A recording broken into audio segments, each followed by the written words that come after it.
Hello everyone, कैसे हैं आप सभी। आशा करती हूँ सब अच्छे होंगे और अपनी तैयारी बेहतर कर रहे होंगे। और जो भी इस क्लास में पहली बार आए हैं मेरी क्लास को सब्सक्राइब कर लीजिएगा। आज की क्लास में हम हिंदी साहित्य का काल विभाजन और उसके नामकरण के बारे में पढ़ेंगे, क्योंकि यहाँ से आपके 1 से 2 क्वेश्चन ज़रूर बनते हैं। अभी TSSB का जो एग्ज़ाम हुआ था 2025 में 17 और 23 अगस्त को TSSB में, उसमें आपके नामकरण से भी क्वेश्चन पूछे गए थे और इसका समय कब से कब तक माना गया है यहाँ से भी क्वेश्चन बना था। तो ये क्लास आपके लिए बहुत ही महत्वपूर्ण है, इस क्लास को पूरा देखिएगा। तो चलिए आज की क्लास शुरू करते हैं।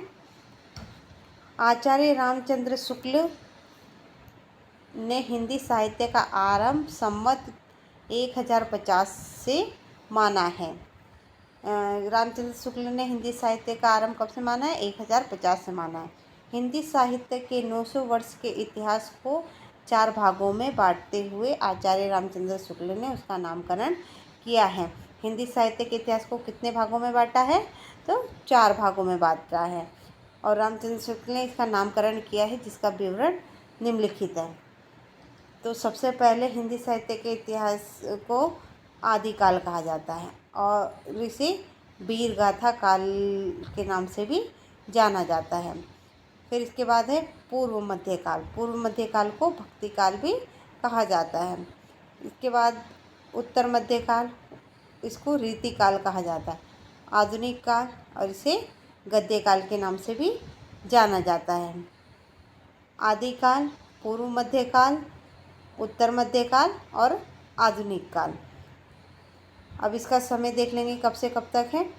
तो आदिकाल का समय है संवत 1050 से 1375 ईस्वी। और पूर्व मध्यकाल, जिसे भक्ति काल भी कहा जाता है, इसका समय है संवत 1375 से 1700 विक्रम संवत। अब उत्तर मध्यकाल, जिसे रीति काल भी कहा जाता है, इसका समय है 1700 से 1900 विक्रम संवत। और आधुनिक काल, जिसे गद्य काल कहा जाता है, इसका समय है 1900 से 1984 विक्रम संवत। तो समझ में आ गया आपको आदिकाल का समय क्या है? 1050 से 1375 विक्रम संवत। और पूर्व मध्यकाल, जिसे भक्ति काल कहा जाता है, इसका समय क्या है? 1375 से 1700।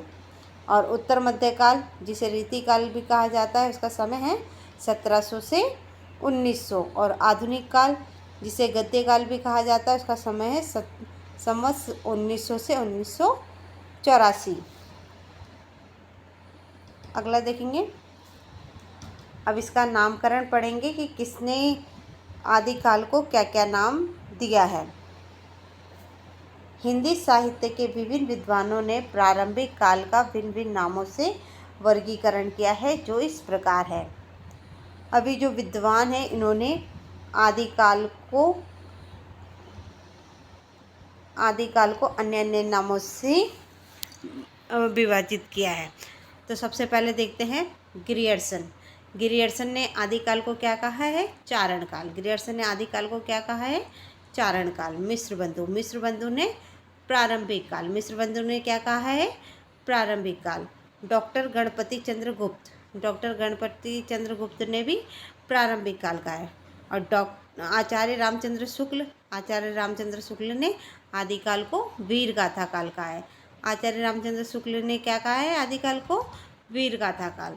और राहुल सांकृत्यायन ने सिद्ध सामंत काल कहा है। और महावीर प्रसाद द्विवेदी ने क्या कहा है? महावीर प्रसाद द्विवेदी ने बीजवपन काल कहा है। क्या कहा है? बीजवपन काल कहा है। और विश्वनाथ प्रसाद मिश्र ने वीर काल कहा है। आप ऐसे भी याद करें, विश्व में भी पहले वी आ रहा है और वी में भी पहले वी आ रहा है, तो विश्वनाथ प्रसाद ने वीर काल कहा है। और हजारी प्रसाद द्विवेदी ने आदिकाल कहा है। और रामकुमार वर्मा ने चारण काल कहा है। चारण काल और संधि काल कहा है। चारण काल और संधि काल का है। रामकुमार वर्मा ने चारण काल भी कहा है और संधि काल भी कहा है।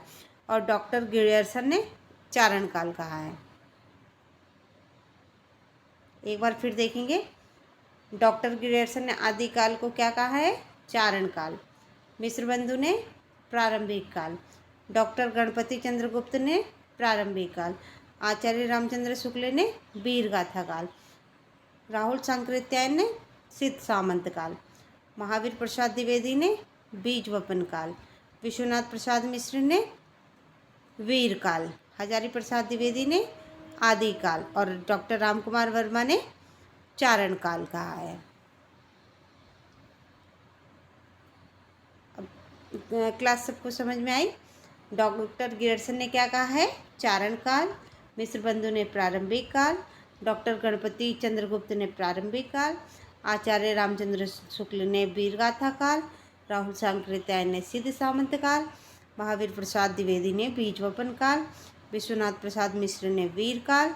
हजारी प्रसाद द्विवेदी ने आदि काल और डॉक्टर रामकुमार वर्मा ने चारण काल कहा है। तो आपको याद हो गया कि किसने क्या नाम दिया है। अब अगली क्लास में हम इससे रिलेटेड क्वेश्चन करेंगे। तो अगर आपको मेरी क्लास अच्छी लगी हो, मेरा पढ़ाया हुआ समझ में आता हो, तो आप मेरी क्लास को लाइक शेयर एंड सब्सक्राइब करें। Thank you.